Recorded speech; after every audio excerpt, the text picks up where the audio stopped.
This is Public Occurrences, both foreign and domestic. And now your host, Michael O'Fallon.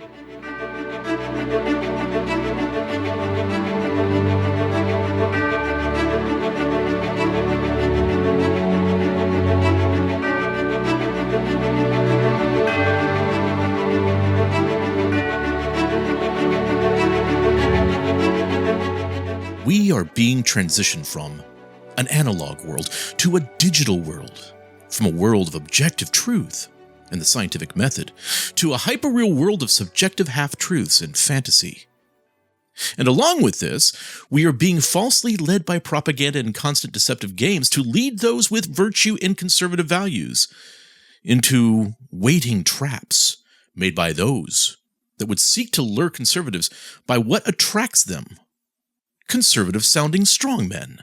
Strongmen dictators that promise to eliminate all of the liberal ills of the past. To eliminate all of the Marxists and communists that are seeking to harm their families.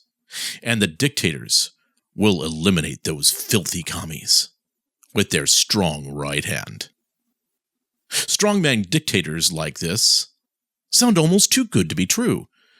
And in many cases, they are. If you listen to just about anyone on the neoconservative side of politics, or from the ecumenical integralists at NatCon, or those that are identified with Yoram Hazony, you will hear a constant refrain that there is one very, very conservative leader that we all must emulate. Hungarian Prime Minister Viktor Orbán. But I need us to examine this here on this episode of Public Occurrences to ask the question, is Viktor Orbán really the conservative stalwart that so many are claiming is the answer to woke liberalism? Well, let's take a pause for just a moment. And before I go into the gigantic Potemkin village scenarios that are being set up around the world, let me briefly remind you of something that I have been speaking about over the past several years, that both myself and my family were brought into the middle of this about 14 years ago. Yes, and that was before it was officially announced. A few years before it was officially announced to everyone. And that something is the One Belt, One Road Initiative of China. Back in 2010, it was referred to as the Silk Road Project, and as well the Maritime Silk Road, or the Spice Route Project to cover the nations that would be enticed to take part of the scheme that surrounded the Indian Ocean, the One Belt, One Road Initiative. And it is basically a resetting of what was the Marshall Plan that was put into place by the United States and its allies after World War II, where the United States bore the financial burden of rebuilding war-torn Europe and Japan. But the United States was given a huge advantage at the Bretton Woods meetings at the end of World War II. That the U.S. currency, the dollar, would become the reserve currency of the world as the U.S. rebuilt and populated the world with Air Force bases, naval bases, capitalism, and other strongholds for a post-World War II world. And the United States did exactly that. It rebuilt the world and spread prosperity through free market principles across the world. Now, interestingly enough, that same United States government, which the Office of Strategic Sciences, the precursor to the Central Intelligence Agency, took a turn in favor of Mao Zedong and the Chinese Communists over Chiang Kai-shek's forces in Western China during the end of World War II. And this would in turn attempt to help the development of China along the way over the next several decades as China's relationship with the Soviet Union grew rather frosty. Maybe you didn't know that. Well, it was frosty to say the least. But this worldwide development and taking part in the United States version of free market capitalism led the U.S. to dominate across the world, financially and militarily, as nearly every other nation in Europe or Asia suffered damage from World War II. But while the U.S. dollar and the U.S. economic system was used to rebuild the world and to assist the world in coming up to the technological and economic standards of the West, it wasn't meant to last. Let's just say that what was happening with Bretton Woods and Bretton Woods II basically came with a Detroit mentality, that eventually it was meant to be replaced. but it was meant to build the systems that only capitalism and free market economies could. But it was also meant to prepare the world for something else, decades down the road. And that something else is the dominance of the Communist Chinese Party and the technocratic system that has been developed in China. That would be the system necessitated for the entire world, a system that a constitutional republic, with all of those pesky inalienable rights and all, would reject as being unlawful. It could never be built here. It was an invasion to our privacy. We would reject that. At least until the Patriot Act, that is. And then people wanted safety more than liberty. But China, with U.S. help, was allowed to develop. China became the factory for the world. China produced the majority of the world's stuff, from electronics to medical equipment to pharmaceuticals and all sorts of everything. It became the world leader in production. And the United States outsourced the majority of its manufacturing to China. Basically, China became the world's new factory with Marxist and fascistic characteristics. And then, around 2008, it was China's time to rise.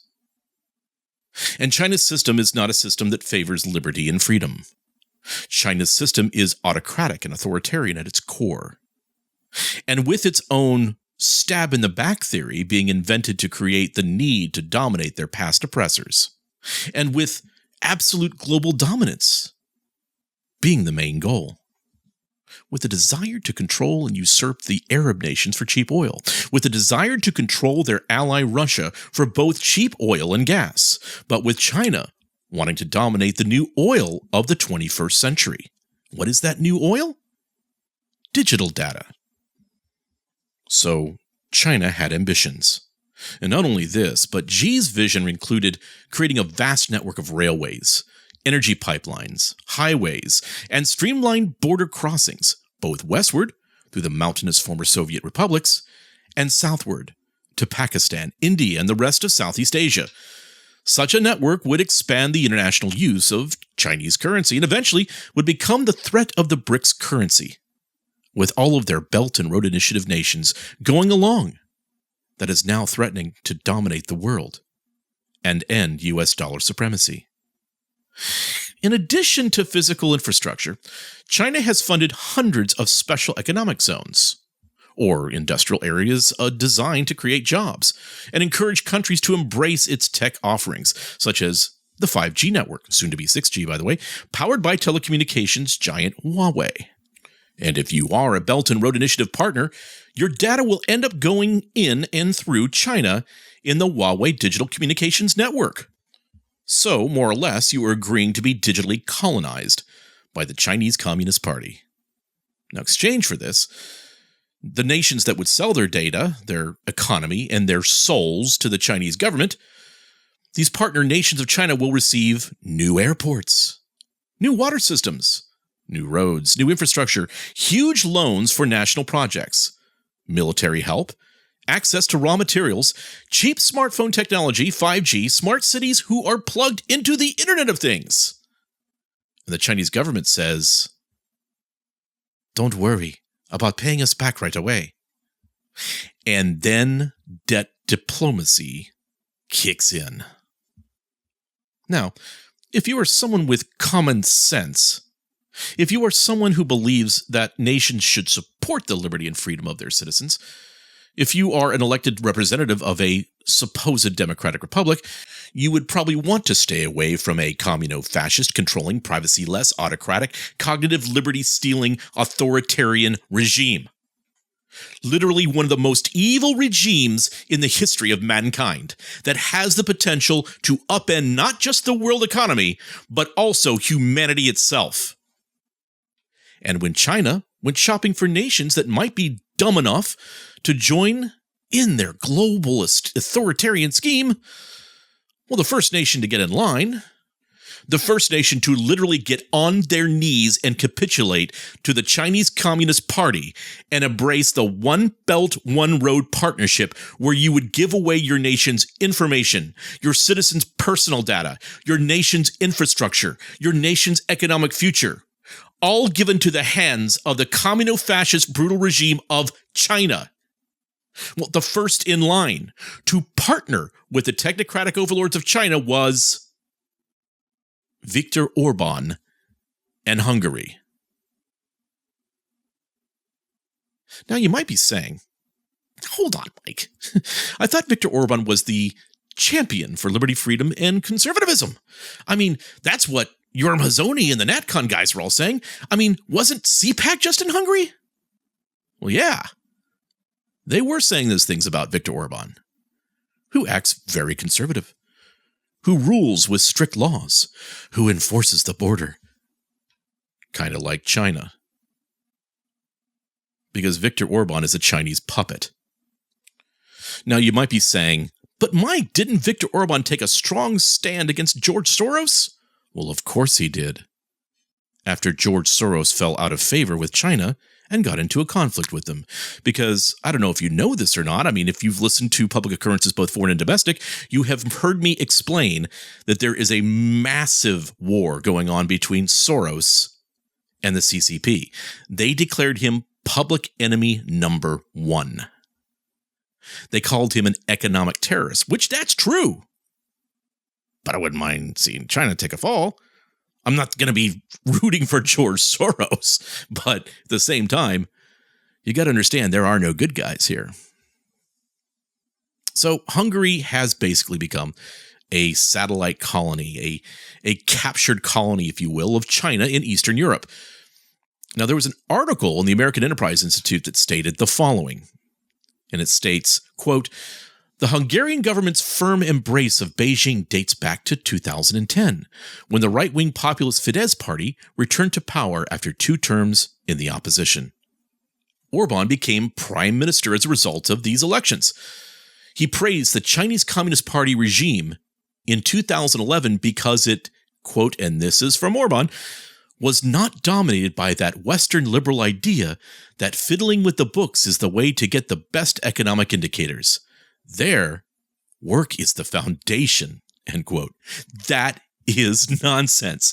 There is no nation on earth where fiddling with the books is done more than in China with Chinese-controlled corporations and a manipulated currency. I digress. Back to the AEI article. Quote, "Before concerns over Chinese influence were on anybody's radar in Washington or Brussels, Hungary hosted a series of high-profile summits with China, struck cooperation agreements, and attracted Chinese investment. In June 2011, Huawei announced it would establish its European logistics center in Hungary. Chinese companies also took control of Borsodchem. I don't know if I'm saying that right. Borsodchem, a major Hungarian chemicals manufacturer, in a $1.66 billion deal. In 2015, Hungary led the pack as the first European country to sign a memorandum of understanding on China's Belt and Road Initiative. Later, Orban called Hungary a pillar of the Belt and Road Initiative. Later, the article states, but China also caused Hungary to stand up to the Trump administration. The government refused to join the initiative of then Secretary of State Mike Pompeo, aimed at dissuading Central and Eastern Europe from using Huawei to build their 5G networks, something that Orban stated was in Hungary's economic and strategic interest. As well, Viktor Orbán and Hungary have repeatedly blocked efforts by the EU to criticize China over the abuses in Hong Kong. So while Viktor Orbán blocks efforts of rightful criticism of China over their abuses in Hong Kong, conservatives have no idea of how to respond to Orbán. So they just go quiet and continue to pretend that everything with Orbán is just fine. And so you invite Viktor Orbán to speak at your conservative conferences. You invite Orbán's son to speak at your conservative conferences. You hold your conservative conference in Budapest, Hungary, and invite Orbán to participate. and in doing so, basically invite the strongest ally of China in the world to your conference. Heck, if you have a conference in Budapest, you'd better believe that China heard your every word, knew your every movement, and knew every keystroke that you typed on your laptop. Because Hungary is a digital and economic Potemkin village of China. It is positioned as the yin to the progressive EU's yang. But the thing is, the EU is very illiberal as well. Liberalism, in the truest sense of the word, is under attack in Europe. You have the EU's Soros and the World Economic Forum's new puritanical wokish religion being spread across Europe without any toleration or dissent. And of course, you have the surveillance state being instituted all over Europe and the UK, with London being the most surveilled city in the Western Hemisphere, with people literally being arrested for questioning, for social media posts that they've placed up, with 15-minute cities being instituted that will begin to limit the freedom of movement before too long, where social credit and central bank digital currencies are about to be unleashed on European citizens. I mean, more or less, the European Union and the UK are kind of becoming exactly like China. So what's going on here? Well, first of all, there are no good guys in this dialectical struggle. Both sides are at their very core evil. And when I say evil, I mean it in the strongest sense of the word. Secondly, diplomatically, Orban and Hungary are positioned to be the alternative to the World Economic Forum and NATO in Europe. So when a prime minister of Austria, let's say, for example, gets an angry phone call from Klaus Schwab or from Christine Lagarde, saying that you aren't doing all you can to take your fair share of Middle Eastern or African immigrants. And of course, you know that unvetted disgruntled migrants will be used to destabilize your nation in the coming months. And you, as the Prime Minister of Austria, really don't want to face the fate as the Netherlands Prime Minister Mark Rutte just faced, where the citizens kicked him out on his butt. Well, maybe a talk with Orban and his Chinese overlords might start to sound attractive to you. And maybe some money that the IMF has refused to send you because of your stance might soon be arriving from China instead. And maybe China throws in that maybe they can cut a backdoor deal with Russia to send you some cheap gas. Well, all of a sudden, being a puppet, a marionette, an actor for Chinese grand stage play of world domination doesn't sound so bad anymore. And maybe you won't have to accept another visit from Alex Soros again next month. So you can see how this happens. And once it starts, it is nearly impossible to shut off the valve. Because once China's strings are attached to your nation's economy, to your nation's infrastructure, to your nation's communications, and you get hooked on the cheap and easy money, well, you have a hard time getting off China's totalitarian train. An article that was published in the Washington Times in May of 2023 said the following about Orban and his ever-tightening relationship with China. Quote, "He might be a darling of the Conservative Political Action Conference, but Hungarian Prime Minister Viktor Orbán's true darling is Communist China. Hungarian Foreign Minister Peter Szijjártó has been keen to remind us of that truth during his visit to China this week. Offering Hungary support for the Huawei telecommunications firm / Chinese signal intelligence service, Szijjártó stated that, quote, Huawei has a decisive role to play in Hungary's digitization, end quote. Now, folks, imagine someone who is conservative really saying that China's Huawei has a decisive role to play in, let's say, the digitization of the United States. That would be an insane national security issue. The article continues, quote, The foreign minister also played to Beijing's trope that legitimate concerns over Huawei's products are simply the result of racism. As he put it, quote, "No one should be excluded from the competition based on their country of origin." So, again, I have to comment. Hungary's foreign minister used the racism card to fend off criticism of turning over the digital data and information of their citizens to the Chinese Communist Party. Folks, not even the Biden administration would be this brassy. So the article continues, quote, "This will surely be welcome news to Hungary's NATO allies, who are somehow supposed to communicate securely with their Hungarian counterparts." I mean, folks, can you see the problem here? None of Hungary's communication infrastructure is secure from the prying eyes and ears of the Chinese Communist Party. I do apologize. Let me get back to the article. Szijjártó was just getting started, explicitly distancing Hungary from the European Union's rather tentative effort to de-risk its dealings with China in vulnerable sectors such as the tech field. Szijjártó explained that, quote, "We don't see China as a risk, but a country with which cooperation offers us immense opportunities," end quote. Read between the lines. Immense opportunities of communist gold. As the South China Morning Post notes, quote, "Hungary received $7.6 billion in Belt and Road investment last year, more than any other country, despite a multi-year downward trend in Chinese investment in Europe. The foreign minister secured an additional $3 billion of Chinese investment during his trip.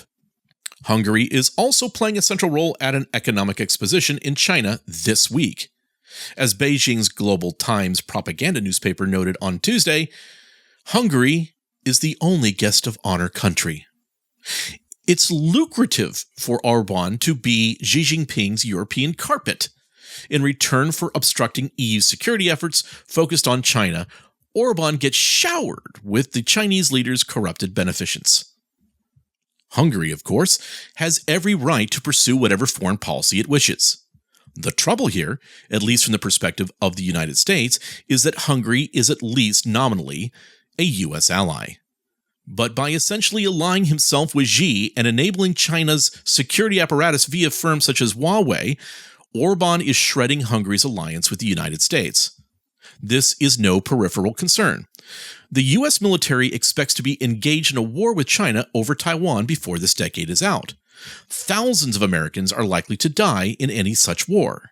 That Orban is so energetically enabling the greatest adversary of his American ally thus tells us something.